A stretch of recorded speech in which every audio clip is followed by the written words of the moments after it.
Hello and welcome to New Lucena, Iloilo. I'm Carlos Valentos to Denmark. Get ready for an exciting journey through the time, from ancient time to today. We'll explore the interesting history of our town, learn about the stories and traditions that have shaped our past and continue to shape our future. Come with us as we explore the amazing story of New Lucena, located in the central portion of the Iloilo province. Brief history. New Lucena was formerly known as Himanban, a very small barrio organized sometime in 1800, which was a part of the municipality of Cabanatuan. Himanban was derived from the word Nagapanghimanban, which means cleaning the place of banban grass in preparation for planting of palm. Himanban was changed to Lucena. It came from the dialect Lu or Olo, which means head, and Sena, the short version of the flower Azucena, which was abundant that time. Lucena means pure and peaceful leader. On October 9, 1877, Lucena was separated from Santa Barbara with the help of the officials and the Captain Municipal of Santa Barbara, Cabanatuan, and Pututan. Another belief was that Himanban was changed to Lucena after the name of the provincial alcalde, Mayor Pedro Gonzalez. Lucena, the 36th executive of the province of Iloilo in 1716 to 1717. When the Americans came, Pueblo de Lucena was again incorporated into the municipality of Santa Barbara in 1902 for economic security and the facilitation of government. In 1921, the prominent citizens of Lucena petitioned for their separation from Santa Barbara on January 1, 1947. Lucena became a new town in the province of Iloilo. Thus it now called New Lucena. Significant people and local heroes. Bartolome Valenzuela. As a prominent resident of the Barrio Himanban, the residents organized themselves and petitioned the Governor-General that they be granted independence by putting up a church, convent, and a casarial municipal building with the help of the provincial official and the Captain Municipal of the municipalities of Santa Barbara, Cabanatuan, and Pututan.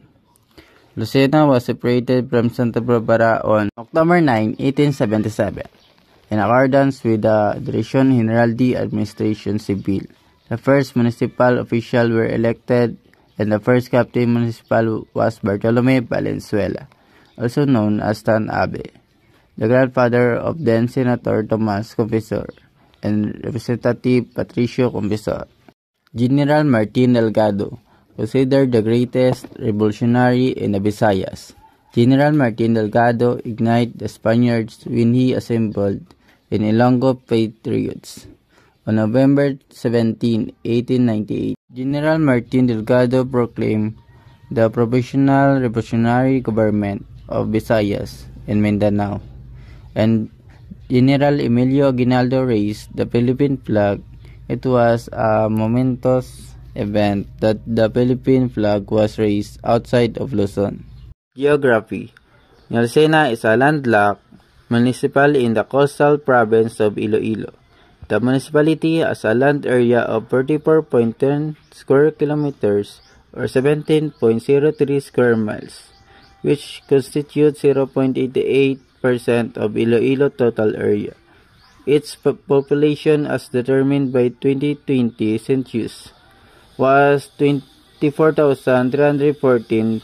This represents 1.18% of the total population of Iloilo province or 0.31% of the overall population of Iloilo province or 0.31% of the overall population of the Western Visayas region. The municipality of New Lucena consists of 21 barangays, namely Baclayan, Badyang, Bilidan, Balabag, Bitaugaha, Bulacau, Burut, Kabilawan, Kabugaw, Kagban, Kalumbuyan, Damiris, Lawis, General Delgado, Guidobatan, Hanipaan Oeste, Helicon Este, Helicon Oeste, Castle, Poblacion, and Wari-Wari. Culture. The municipality of Nueva Ecija celebrates Simanban Festival during the patronal fiesta in honor of Our Lady of Peace and Good Voyage every 18th to 24th day of January. The Simanban Festival culminates the display and selling of one barangay, one product. From the barangay culture and sports, activity are also held. The municipality also celebrates the Cry of Helicon every 25th day of October in honor of General Martin Delgado, an Ilonggo revolutionary who spearheaded the fight against the Spaniards. The event commemorates the first revolution against Spaniards outside Luzon. The activities include the reenactment of Cry of Helicon, inter-agency sport fest, social and cultural activities.